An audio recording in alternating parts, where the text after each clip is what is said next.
ပူတွင်ရဲ့နျူကလ িয়ার ရှို့ဝှက်ချက်တွေပေါက်ကြားသွားပြီဆိုတာသိပြီးကြပြီမဟုတ်လား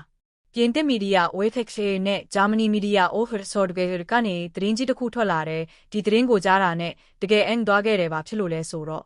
ယောရှားစစ်ရေးရှို့ဝှက်ဆက်ရွက်စာတမ်းနှစ်တန်းကျော်ကိုဖော်ထုတ်နိုင်ခဲ့တယ်ဆိုလို့ပါပဲယောရှားမှာတာမန်မျက်စိနဲ့မမြင်ရအောင်တိတ်ဆိတ်ဖွက်ထားတဲ့မဆိုင်စခန်းတွေသေဖိန်နဲ့ဒက်ချဲတို့စနစ်တွေမြေအောက်ပုံးတို့လောင်တိုက်တွေဖွက်ထားတာယောရှားရဲ့နျူကလ িয়ার ရှိတဲ့မြေပုံရောနဲ့တီနေရာကအပြည့်အစုံထွက်လာတာပိုသေးချသွားတာကတော့ဒီဆက်ရွက်တွေနဲ့အတူယောရှားရဲ့နျူကလ িয়ার ဘုံကိုရာကျော်မြေအောက်မှာရှိတယ်ဆိုတာဂျမစ်တွေတစ်ပုံတွေပါလာတယ်ယောရှားနိုင်ငံဟာနျူကလ িয়ার လက်နက်အများဆုံးရှိတဲ့နိုင်ငံဖြစ်ပါတယ်စုစုပေါင်း9460ခန့်ရှိတယ်လို့ခန့်မှန်းထားပါတယ်ဒါတာမန်သတင်းထူးမဟုတ်ပါလူတိုင်းသိဖို့လိုပါတယ်ဒီတင်းကယောရှားကိုဆဲဆိုတိုက်ခိုက်ဖို့မဟုတ်ဘူးတာမန်လူထုကိုကာဝယ်ဖို့လုပ်เสียရှိတာလို့ရတော့မှဒါကြောင့်ဒီအချိန်ကကဘာမှာ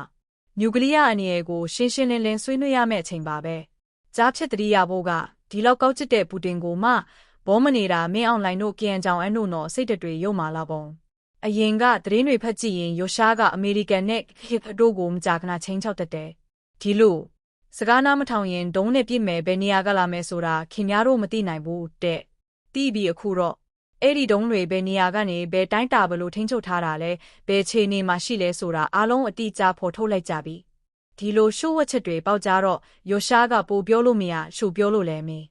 ပူတင်ဖွက်ထားတဲ့လက်နက်တွေအလိမ်ပေါ်တာတကယ်တိတ်ခါမဲ့တဲ့ရှက်ဖွဲ့လီလီကိစ္စပါနျူကလ িয়ার တုံးကြီးကိုရကြော်တော့နေရာတွေက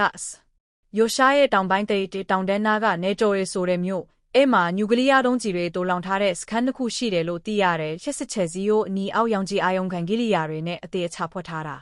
ဒုံးကြီးတွေကပုံမှန်မဟုတ်ဘူးနော်တေဖိန်နဆိုတဲ့တကယ်မြန်တဲ့ hypersonic model တွေဖြစ်ပြီးဥရောပမျိုးတွေအကုန်လုံးကို10မိနစ်အတွင်းအကျက်ရှင်းထုတ်နိုင်တယ်ယောရှားလို့အတော်အဆင့်တန်းမြင့်ပြီးစီကန်းချက်တင်းမာတဲ့နိုင်ငံကရှို့ဝှက်ချက်ပေါက်လာနိုင်ရင်ကိုရီယန်သူဆောင်ပိုတို့ပဲရွက်စစ်တပ်ရဲ့ရှို့ဝှက်ချက်တွေတီးဖို့ဆိုတာလွယ်လွယ်လေးကိုရီလွတ်ထားတဲ့ဒလန်တွေအများကြီးဒီခေတ်ကဘာမှဖုံးကွယ်လို့မင်း